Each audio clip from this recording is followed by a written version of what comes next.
toi cher ami, j'espère que tu vas bien. Dans cette vidéo, j'aimerais parler avec toi de quelques éléments clés dont tu dois obligatoirement faire attention quand tu voudras faire le choix de ta juridiction. Quand je parle de juridiction, c'est peut-être une société que je souhaiterais créer à l'étranger, peut-être aux États-Unis, au Royaume-Uni, bien en Estonie, bien en Hong Kong, etc. Donc la première des choses à prendre en compte dans le choix de ta juridiction, c'est de la création de ta société. Parce que parfois, il y a des juridictions où on va te facturer 2000, 3000 euros pour au final ne pas être en mesure de pouvoir te créer même la société ni les comptes bancaires, comme aux îles, Seychelles, etc. Donc fais bien attention à ça. Le fait que le coût de la création coûte cher, ça veut rien dire. Donc la première des choses, c'est le coût de création. Et il sera mieux pour toi de t'orienter vers des juridictions où le coût n'est pas cher. Comme par exemple aux États-Unis, où tu peux créer ta société avec 150 dollars, ou au Royaume-Uni, où tu peux créer ta société déjà avec, on va dire, 150 euros à 200 euros au maximum. Voilà, la première des choses, c'est le coût de création. La deuxième des choses, c'est le coût de la maintenance. Ce que ça va te coûter en fait pour pouvoir rendre actif ta société à la fin de l'année. Comme vous le savez, quand vous créez une société et que vous l'utilisez pendant une année, l'année qui suit, la première année que vous l'avez utilisée, il va falloir quand même payer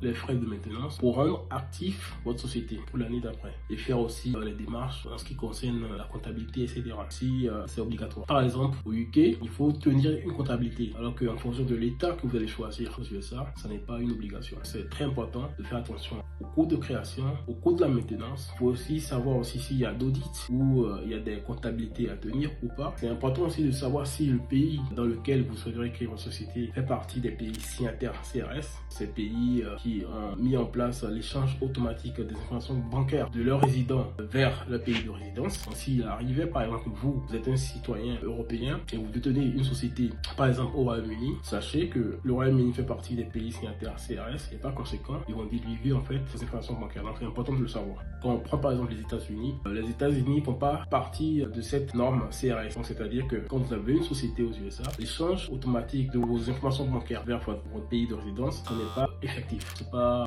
une réalité comme c'est le cas au Royaume-Uni, parce que les États-Unis ne sont pas signataires de cette norme CRS. Donc coût de création, coût de maintenance, savoir si le pays dans lequel vous souhaitez créer la société est signataire CRS, d'accord. Il faut aussi savoir si la juridiction que vous êtes en train de choisir va vous permettre de pouvoir rendre fonctionnelle votre activité, votre business. C'est-à-dire que est-ce que à l'issue vous allez pouvoir obtenir en fait un compte bancaire business par exemple, parce que c'est ce que vous recherchez, j'imagine. Est-ce que ça va vous permettre de pouvoir accéder à des passerelles de paiement du style Stripe ou PayPal? C'est important parce que si vous faites de l'e-commerce par exemple, c'est important pour vous de pouvoir encaisser les paiements de vos clients, que ce soit pas carte de crédit ou pas PayPal. Donc il faut faire attention à tout ça. Il faut savoir aussi que dans le choix de votre juridiction, il va être important pour vous de regarder tout ce qui est impôt sur les revenus offshore que vous allez réaliser et tout ce qui est revenus territoriaux. Est-ce que la juridiction que vous allez choisir, est-ce qu'elle va vous taxer en fait ou pas? Parce qu'il peut avoir que vous n'ayez pas d'implantation dans le pays où vous avez créé votre société et que vous taxe quand même sur la société. Donc ça va être à vous de voir tout ça. Il faut essayer aussi de voir si le pays taxe la TVA. Donc j'ai parlé d'impôts sur les revenus offshore, j'ai parlé d'impôts sur les revenus territoriaux. Donc c'est-à-dire que les impôts qu'on va vous taxer si votre société par exemple aux USA,